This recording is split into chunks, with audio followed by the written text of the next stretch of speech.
Hello students, இன்னைக்கு நம்ம carbohydrates பத்தி discuss பண்ணலாம்.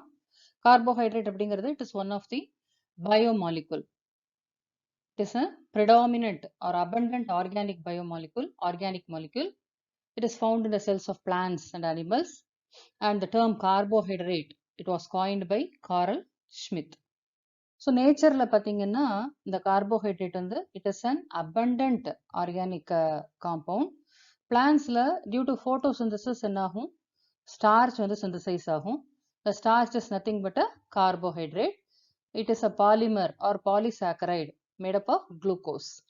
And நம்ம சாப்பாடுல பார்த்தீங்கன்னா நம்மளுடைய ஃபுட்டில் major proportion of our food is made up of carbohydrates. And what is the use of carbohydrates அப்படின்னா it acts as a source of energy for us. So we need energy for various activities, to perform various activities, and that energy we chiefly derive from carbohydrates. So carbohydrates act as a source of energy. Not only that, it provides the necessary carbon skeleton for synthesis of other biomolecules like amino acids, lipids and nucleic acids. And cellulose.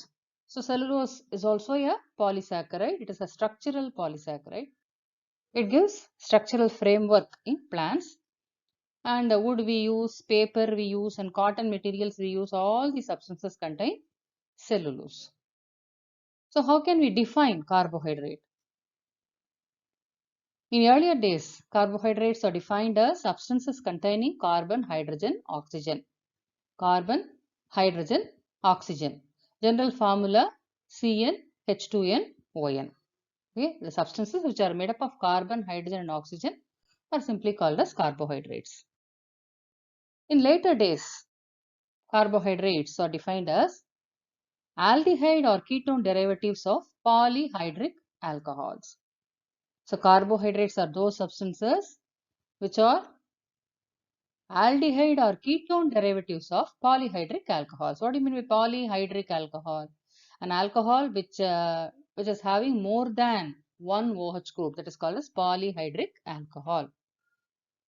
Or else, in other words, carbohydrates are defined as compounds which yield these aldehyde or ketone derivatives on hydrolysis.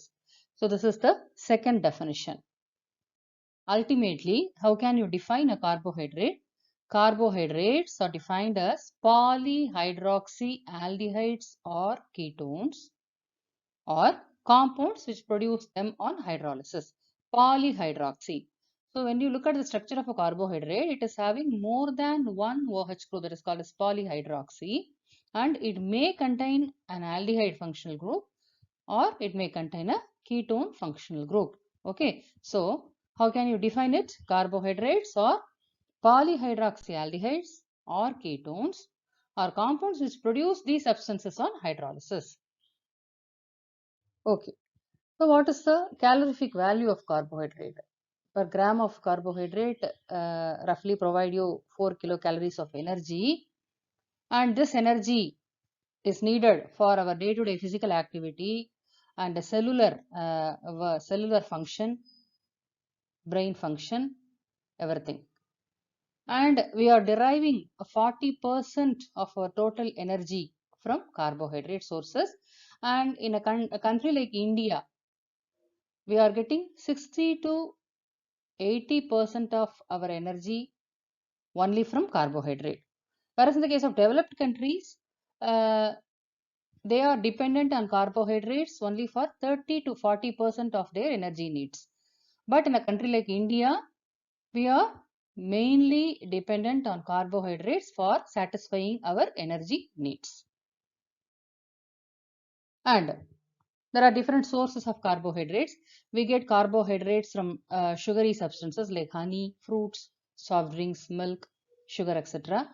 And starchy foods, cereals, pasta, flour, bread, potatoes, root vegetables, pulses, and fiber rich substances, again cereals, bran, outer skin of fruits and vegetables, brown rice, oatmeals, and we get pectin from fruits. So there are several sources of carbohydrate. So fruits, honey, corn syrup, it chiefly contains glucose. And not only glucose, fruits and honey are rich in fructose also. And galactose, we get it from milk. Milk is a good source for galactose. And baked starch is a source for maltose. And we get sucrose from cane and beet sugar. Lactose, we will get lactose from milk products. Starch and dextrin is rich in grains, roots, tubers and legumes. Glycogen, it is an animal starch. Glycogen is a animal starch. It is rich in meat products, seafoods, etc. Cellulose, vegetables, outer coat of seed. Pectin and gums are rich in fruits, plant secretions and seeds. So what are the different functions of carbohydrates in human body? Through oxidation, carbohydrates provide energy. And in animals, this energy is stored in the form of glycogen. Okay, the excess glucose is stored in the form of glycogen. And this glycogen, it acts as a short-term energy reserve. And then carbohydrates, it supply carbon atoms for the synthesis of other biomolecules. Proteins, lipids, nucleic acids, இதெல்லாமே synthesize ஆகிறதுக்கு carbohydrates தான் necessary carbon skeleton provide பண்ணுது. அதே மாதிரி carbohydrates, when it combined with lipids, we call it as glycolipids. The glycolipids எங்க இருக்குன்னு பார்த்தீங்கன்னா structural component of cell membrane. So each and every cell is surrounded with a cell membrane, and that cell membrane contains glycolipids. How do you get that glycolipid? When carbohydrates combine with lipid, we get glycolipid, and that glycolipid is helpful for the membrane integrity, for maintaining the integrity of the cellular membrane. And carbohydrates also link with proteins to form glycoproteins. And these glycoproteins, they help in cell recognition process. Okay, cell signaling, cell communication. So carbohydrates, they act as a source of energy. They give necessary carbon skeleton for the synthesis of other biomolecules. Okay, and carbohydrates, when combined with the lipids, it forms glycolipids. Glycolipids are component of cell membrane, and carbohydrates combine with protein to form glycoprotein, and glycoprotein helps in cell signaling and cell communication. How can you classify carbohydrates? Carbohydrates are chiefly classified as monosaccharides, oligosaccharides and polysaccharides. And monosaccharides are further classified into trioses, tetroses, pentoses, hexoses and heptoses based on the number of carbon atoms. Trioses are those monosaccharides having only 3 carbon atom. Okay. Tetroses 4 carbon, pentoses 5 carbon, hexoses 6 carbon and heptoses 7 carbon. Here I have given the examples for trioses, tetroses, pentoses, hexoses and heptoses. So monosaccharides are simplest carbohydrates. Upon hydrolysis, we can't get any other carbohydrate from monosaccharides. Okay. So monosaccharides are the simplest carbohydrate, and based on the number of carbon atoms, they are divided into trioses, tetroses, pentoses, hexoses and heptoses. What do you mean by oligosaccharides? When 2 or more monosaccharides join together, the resulting carbohydrate is called as a oligosaccharide. When 2 monosaccharides combine together, we will get disaccharide. If 3 monosaccharides join together, we will be getting trisaccharide. 4 monosaccharides combine together to form tetrasaccharide. Likewise, 5 monosaccharide units join together and result in pentasaccharide. Okay. And what do you mean by polysaccharide? More than 10 monosaccharide units combine together to form a polymeric structure that is called as a polysaccharide. And the polysaccharide is further subdivided into homopolysaccharide, heteropolysaccharide. What is the difference between homopolysaccharide and heteropolysaccharide? In the case of homopolysaccharide, the monosaccharide is same. Okay, homopolysaccharides are those carbohydrates in which the same monosaccharide unit is present.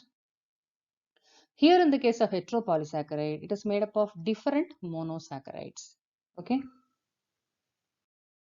So monosaccharides are otherwise called as monoses or glycoses. They are classified as triose, tetrose, pentose, hexose based on the number of carbon atom. Oligosaccharides, when more than two monosaccharides join together, we will be getting oligosaccharide. And among the oligosaccharides, disaccharides are the most important oligosaccharides.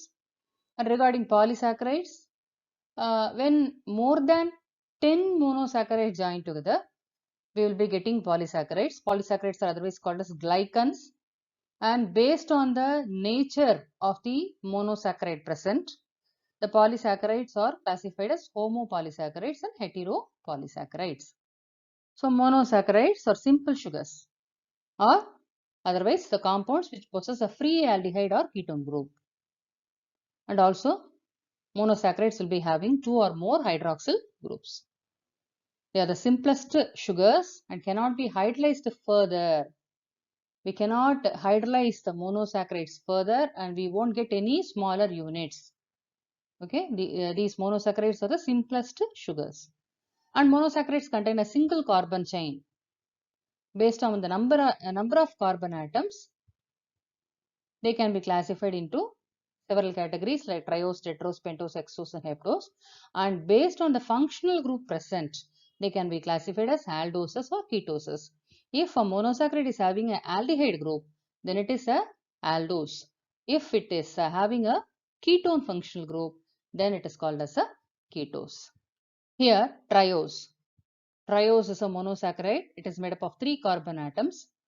If a triose is having aldehyde functional group, example for such category is glyceraldehyde. Okay, aldotriose.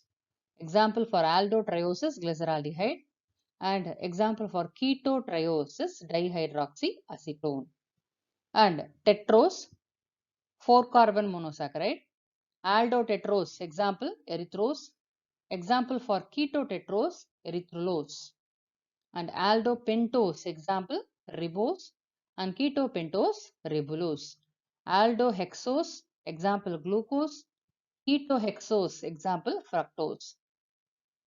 Example for aldoheptose is glucoheptose, and example for ketoheptose is pseudoheptulose. So what are trioses? Smallest monosaccharides. Triose means what? Made up of 3 carbon atoms. So triose include glyceraldehyde and dihydroxyacetone. Okay. Trioses are nothing but aldehyde and ketone derivatives of glycerol. So glycerol is a trihydric alcohol. What do you mean by trihydric alcohol? Alcohol having 3 OH group.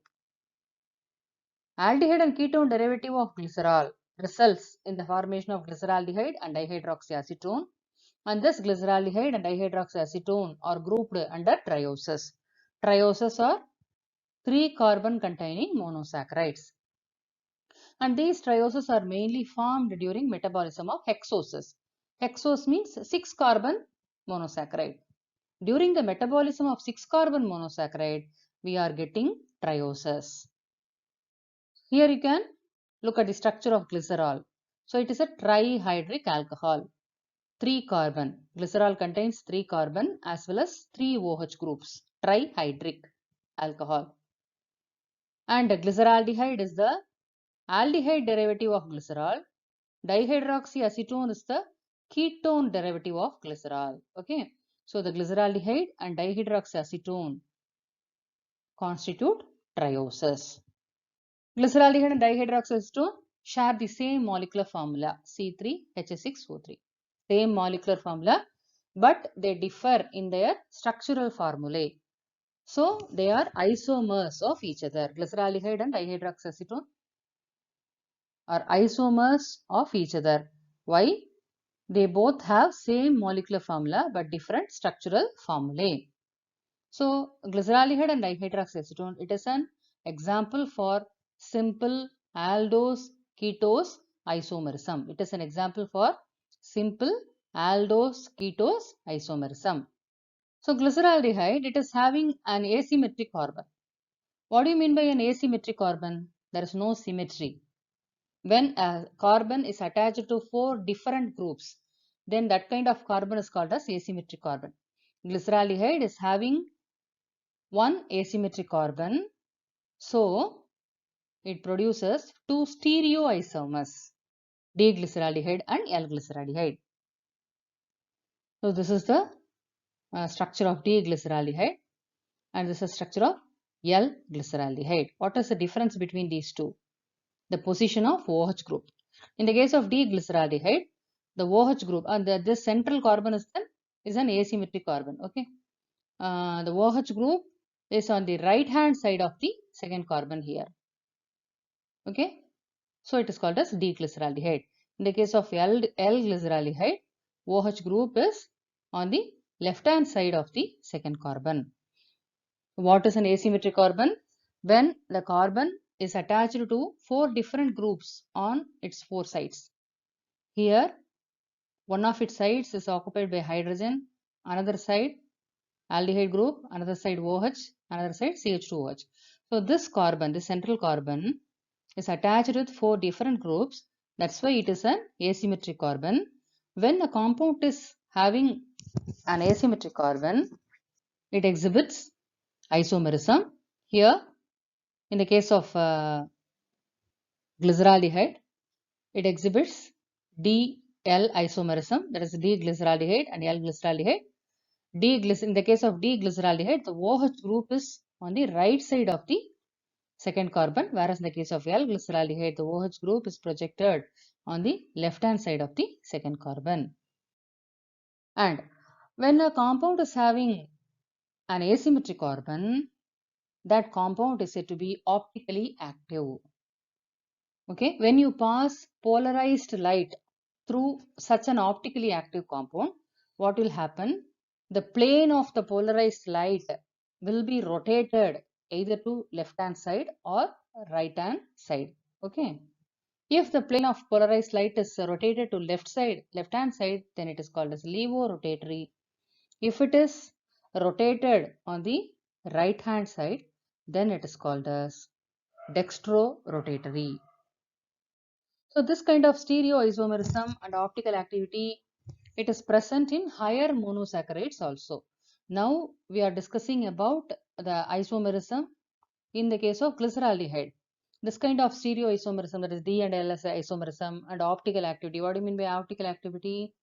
When a compound is having an asymmetric carbon, it is said to be optically active. Through such a compound, when you pass the plane polarized light, what will happen? The plane of the polarized light will be rotated either to right side or left side. If it is rotated to right side, then it is called as dextrorotatory. If it is rotated to left side, then it is called as levorotatory.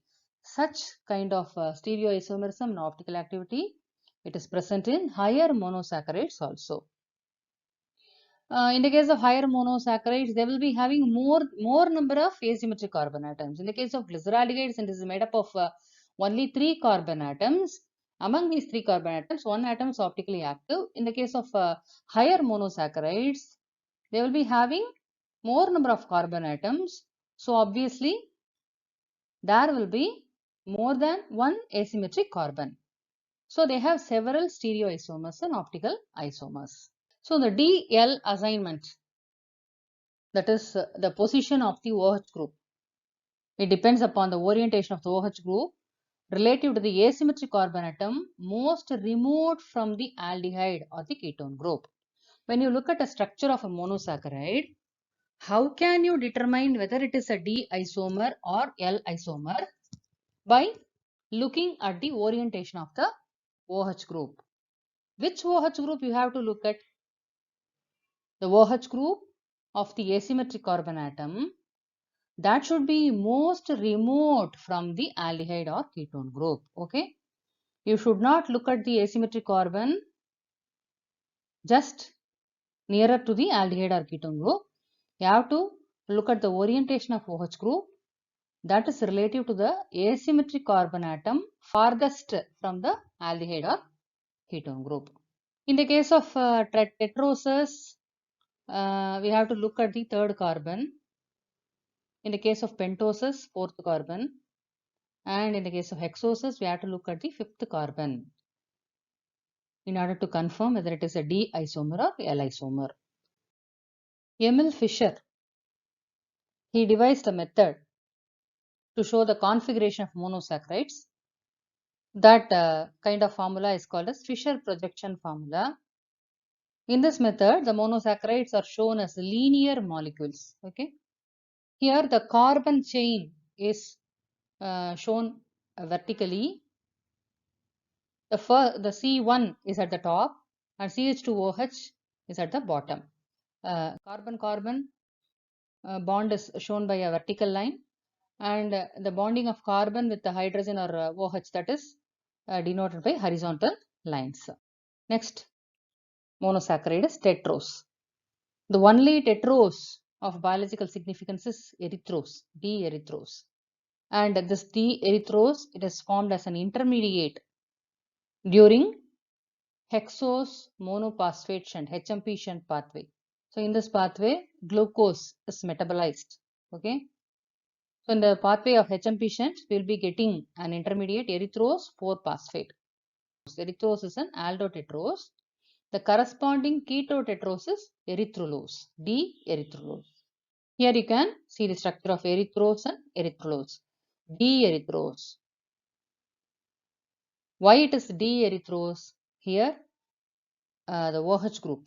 Here we have to look at the orientation of the OH group of the asymmetric carbon, which is farthest from the aldehyde group, farthest from the functional group. Okay. So in the case of tetrose, we have to look at the orientation of OH group of the third carbon. Here the OH group is projected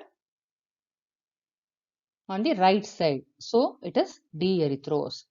Here also OH group is on the right side. So D-erythrulose. Why it is called as erythrulose? Because instead of aldehyde group, here we are having ketone functional group. So erythrose and erythrulose both are tetroses. What is the difference? Both are made up of 4 carbon, but erythrose is an aldotetrose. It is having aldehyde functional group, whereas erythrulose is having ketone functional group. Next, pentoses. The pentoses of biological importance are ribose and deoxyribose. Ribose is present in RNA, ribonucleic acid, and deoxyribose is present in DNA. DNA is the hereditary material. So, ribose and deoxyribose are the most important pentoses because they are the constituents of nucleic acids.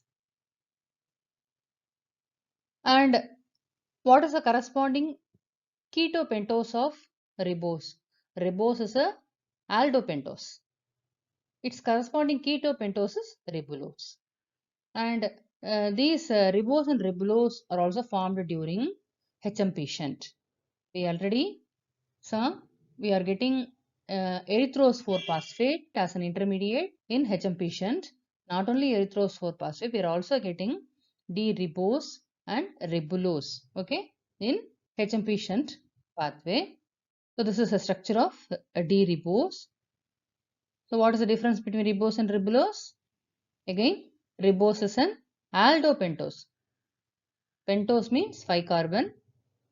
Since it is having aldehyde group, it is aldopentose. And in the case of ribulose, instead of aldehyde group, we are having ketone group.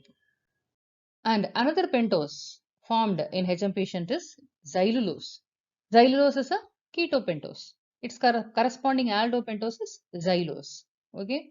So xylose, what is the use of xylose? Used as a diagnostic agent to study intestinal absorption. So in human beings, we have an L-pentose, that is L-xylulose. We have L-xylulose. Where we get this L-xylulose, it is formed as an intermediate in the uronic acid pathway. There are several pathways in the case of carbohydrate metabolism. One such pathway is uronic acid pathway. In that pathway, we will be getting L-xylulose.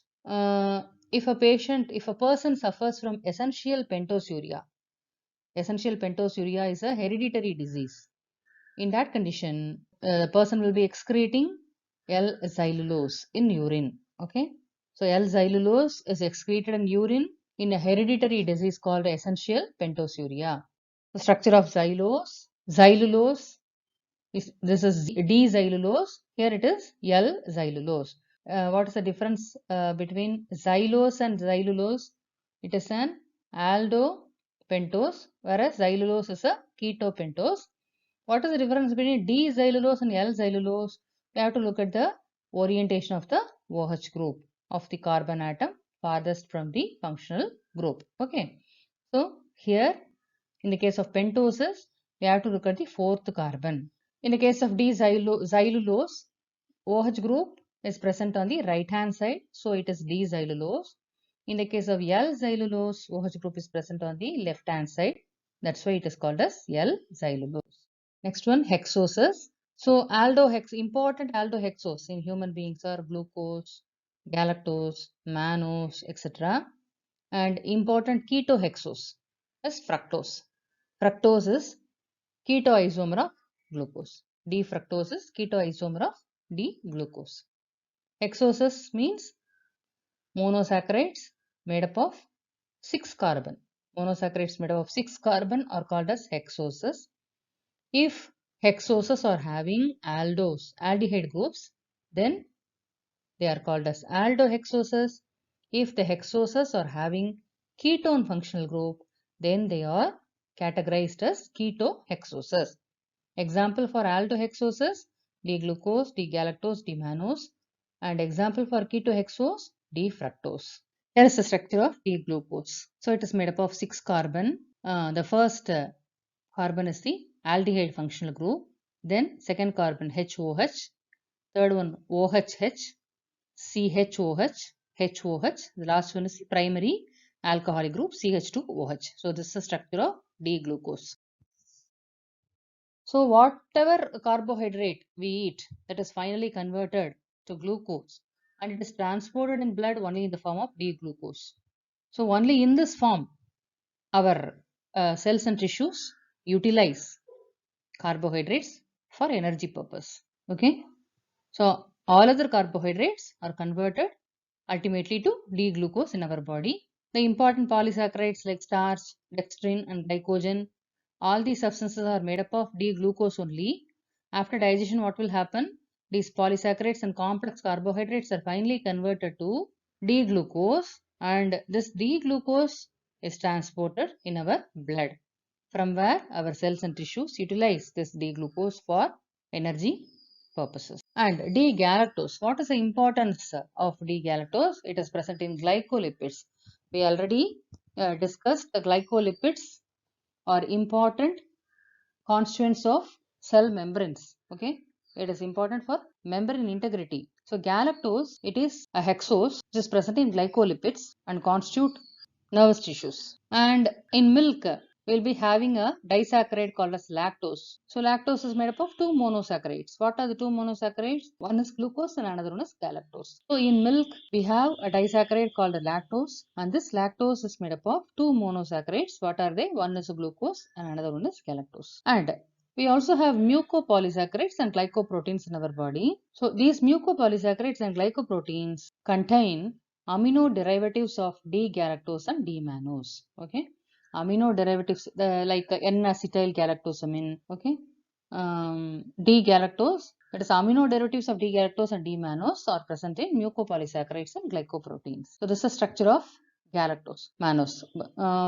Similar to the structure of glucose, these galactose and mannose are also made up of 6 carbon.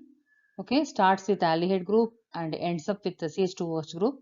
So what is the difference? Here in the case of glucose, HOH, here also you will be having HOH, but here you have OHH in the case of galactose.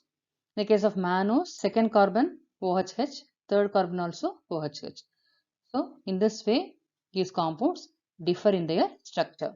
And fructose. So fructose is a structural isomer of glucose. Okay. So glucose and fructose, they have same molecular formula. Structurally, they are different. Glucose is an aldohexose, whereas fructose is an ketohexose. Okay. So fructose, it is also formed in some pathways of carbohydrate metabolism, and it is present in seminal fluid. Thereby, it provides nourishment to sperms. Next category is heptoses, 7-carbon monosaccharides. Okay. The only heptose which is important for us is D-sidoheptulose. Sidoheptulose. Since it is called heptulose, it is a ketoheptose. This sidoheptulose is also formed as an intermediate in HMP shunt pathway. Okay. And now we shall discuss about the type of isomerism present in monosaccharides. Monosaccharides, they have asymmetric carbon atoms, so they exhibit isomerism. So we all know asymmetric carbon atom is the carbon atom attached to 4 different groups. The carbon atom which is attached to 4 different groups on its 4 sides, it is called as an asymmetric carbon atom.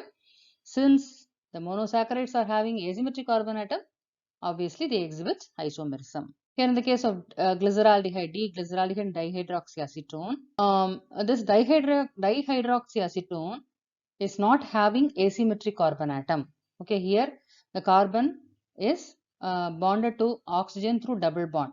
So this dihydroxyacetone is not having an asymmetric carbon atom.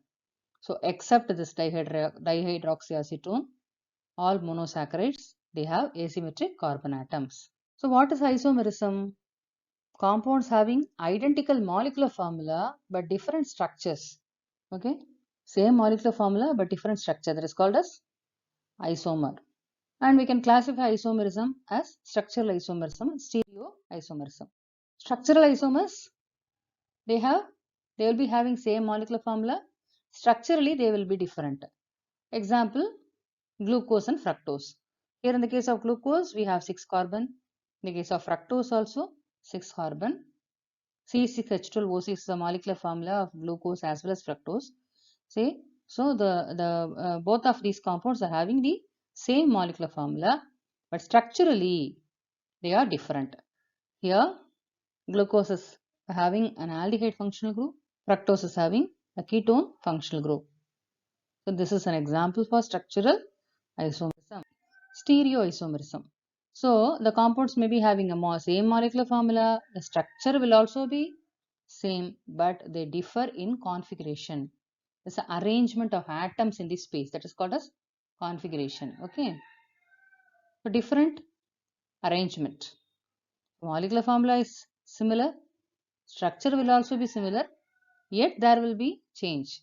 That change is due to difference in the arrangement of atoms in the space. That kind of isomerism is called a stereoisomerism.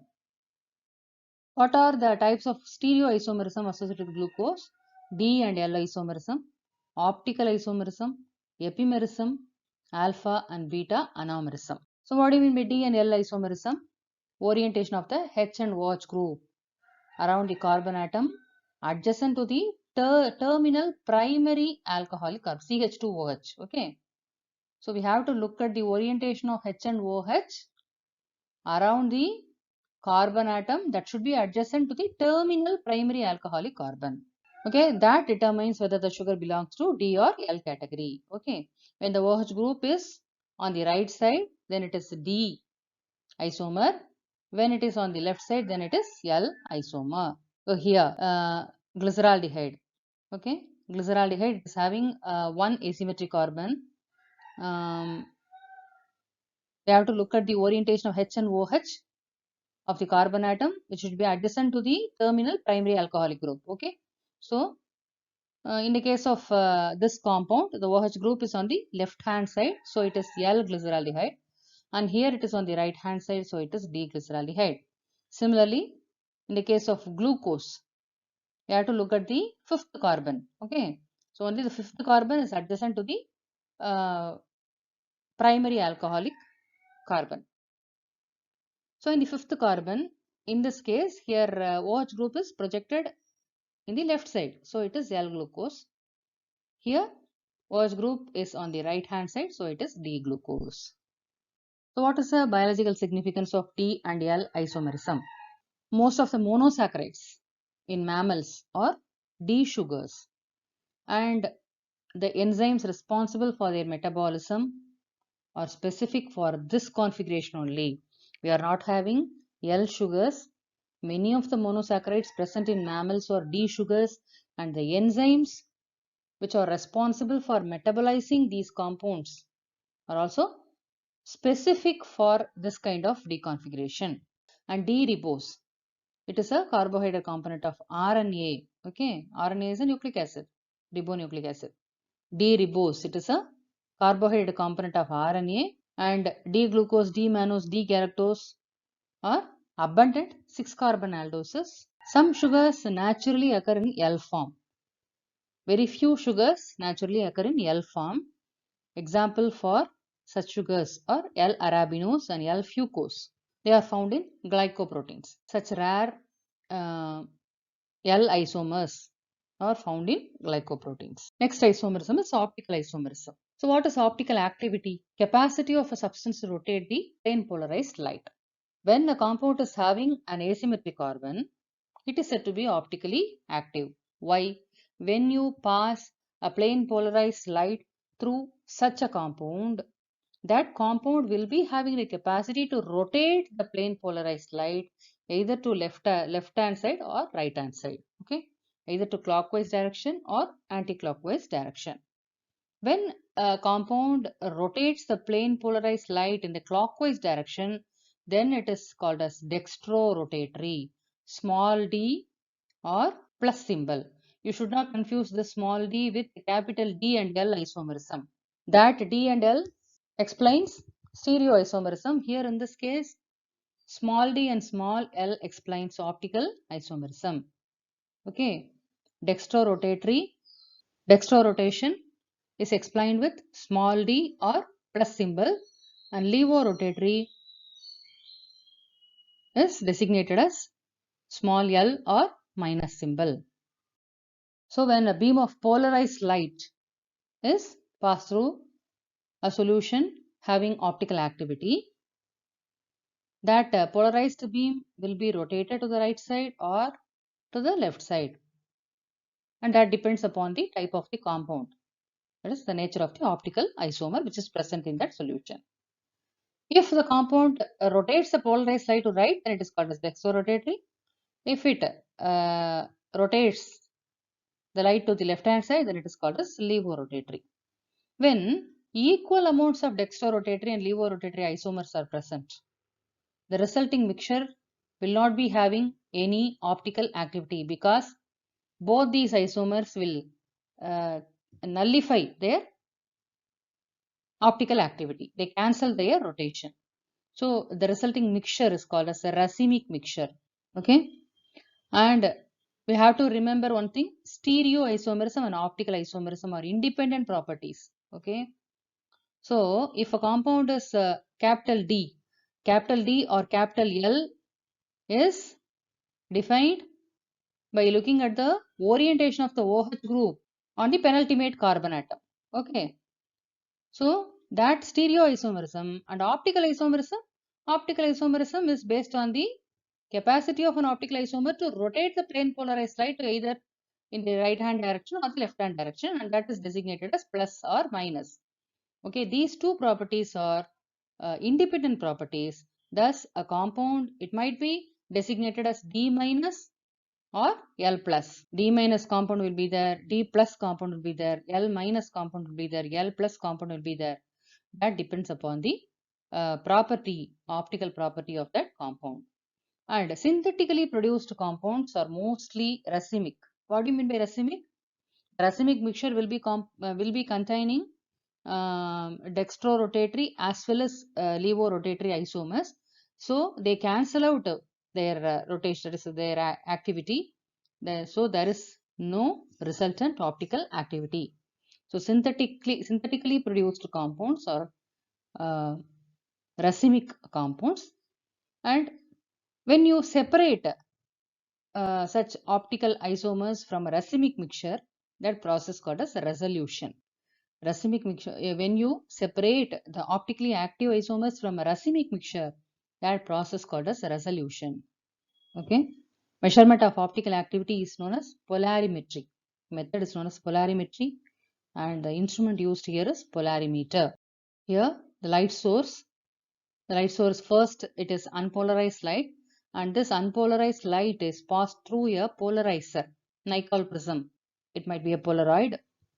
When the light is passed through a polarizer, we will be getting a plain polarized light. Okay, and this plain polarized light is now passed through a sample tube which contains the optically active compound. And optically active compound, it is having an asymmetric carbon. Because of the presence of asymmetric carbon, it is having the capacity to rotate or change the direction of rotation. Okay, so when you analyze the resultant light which is emerging out of this sample tube, there will be change in the rotation. Okay, so this property is called as optical activity. And the next isomerism is epimerism. So epimerism, it is a stereoisomerism. Two monosaccharides differ from each other in their configuration around a single specific carbon atom. When we looked at the structure of glucose, galactose and mannose, almost the structures are similar. Only the difference is around a single carbon atom. So that kind of isomerism is called as epimerism. Here, look at the structure of D plus galactose, D plus glucose and D plus mannose. When you look at the structure of D plus galactose and D plus glucose, what is the difference you observe here? Both are having CHO groups. Okay. The first carbon, it is having HOH orientation in both the cases. Okay. Here in the second carbon also OHH. Okay. Then here, third here, so first carbon is aldehyde group. In the second carbon, HOH orientation. Okay. Both are similar. In the third carbon, here it is OHH. Here also OHH. Okay. In the fourth carbon, in the case of galactose, it is OHH. In the case of glucose, it is HOH. So here the difference arises due to the orientation of the OH group, OH and H groups around a single asymmetric carbon. Okay. So galactose and glucose are C4 epimers. Why we call C4 epimers? Because their structure differs only around this fourth carbon atom. Coming to the structure of glucose and mannose, these two are C2 epimers. All other structures are similar, only the difference is around the second carbon in the case of glucose and mannose. So glucose and mannose are C2 epimers and glucose and galactose are C4 epimers. Is it clear now? So mannose differs from glucose around second carbon. So glucose and mannose are C2 epimers, and galactose differs from glucose in the fourth carbon. So glucose and galactose are C4 epimers. Anomerism. Isomers obtained from change of position of OH group attached to the anomeric carbon. Okay, anomeric carbon is alpha and beta form. So two anomeric forms of glucose are alpha glucose and beta glucose. Alpha and beta glucose are two anomers. Similarly, alpha and beta fructose are two anomers. Here, what is the difference between this alpha and beta form? Only the position of the OH group of the anomeric carbon. So, what happens? Monosaccharides generally they tend to exist in a ring form. So, இந்த aldose-ஓட ring structure வந்து நம்ம என்ன சொல்றோம்னா hemiacetal அப்படின்னு சொல்றோம். Why? It is formed by the combination of an aldehyde and an alcoholic group. C1ல இருக்கிற aldehyde குரூப்பும் C5ல இருக்கக்கூடிய alcohol குரூப்பும் சேர்ந்து என்ன பண்ணுதுன்னா ஒரு ரிங் ஸ்ட்ரக்சரை ஃபார்ம் பண்ணுது ஆல்டிஹைட்ல ஆல்டோஸ்ல. அதே மாதிரி கீட்டோஸோட ரிங் ஸ்ட்ரக்சரை நம்ம என்ன சொல்றோம் ஹெவி கீட்டல் அப்படின்னு சொல்றோம். ஓகேவா? இந்த ரிங் வந்து என்ன பண்ணலாம் அப்படின்னா the ring can open and reclose. The ring can open and reclose, allowing the rotation to occur around the carbon bearing the reactive carbonyl group. So அந்த ரியாக்டிவ் கார்பனைல் குரூப் இருக்கு இல்லையா, அந்த ஆல்டிஹைடு குரூப்போ இந்த ketone குரூப்போ அந்த கார்பனை base பண்ணி இந்த ring வந்து என்ன பண்ணுது அப்படின்னாக்க ஓப்பன் ஆகலாம், க்ளோஸ் ஆகலாம். ஸோ அங்கே ஒரு ரொட்டேஷன் வந்து பாசிபிளாக இருக்குது. ஸோ அந்த பாசிபிள் கான்ஃபிகரேஷன்ஸ் தான் நம்ம என்ன சொல்கிறோம் அப்படின்னா alpha and beta of the hemiacetal and hemiketal ring structure. இந்த ரிங் ஸ்ட்ரக்சர் ஃபார்ம் ஆகும்போது வரக்கூடிய ஐசோமரிசத்தை தான் நம்ம என்ன சொல்கிறோம் அப்படின்னா அனாமரிசம் அப்படின்னு சொல்கிறோம். Due to the positioning of the OH group around anomeric carbon atom. So the carbon about which this rotation occurs, அந்த கார்பன் நம்ம என்ன சொல்றோம் anomeric carbon அப்படின்னு சொல்றோம். The resulting stereoisomers anomers அப்படின்னு சொல்றோம். ஆல்பா அனாமர்ல OH group வந்து எப்படி இருக்கும், ரைட் சைடு ஓரியன்டேஷன்ல இருக்கும். பீட்டா அனாமர்ல லெஃப்ட் சைடு ஓரியன்டேஷன்ல இருக்கு. ஸோ இது வந்து டி குளுக்கோஸோட aldehyde form, open chain form. இது வந்து ரிங் ஸ்ட்ரக்சர் ஃபார்ம் பண்ணுது. எப்படி ஃபார்ம் பண்ணுது, இந்த ஆல்டிஹைடு, இந்த ஃபர்ஸ்ட் ஆல்டிஹைடு குரூப்பும் இந்த ஃபிஃப்த் ஆல்கஹால் குரூப் இருக்கு இல்லையா, அது வந்து என்ன பண்ணுதுன்னா ஒரு ரிங் ஸ்ட்ரக்சரை ஃபார்ம் பண்ணுது.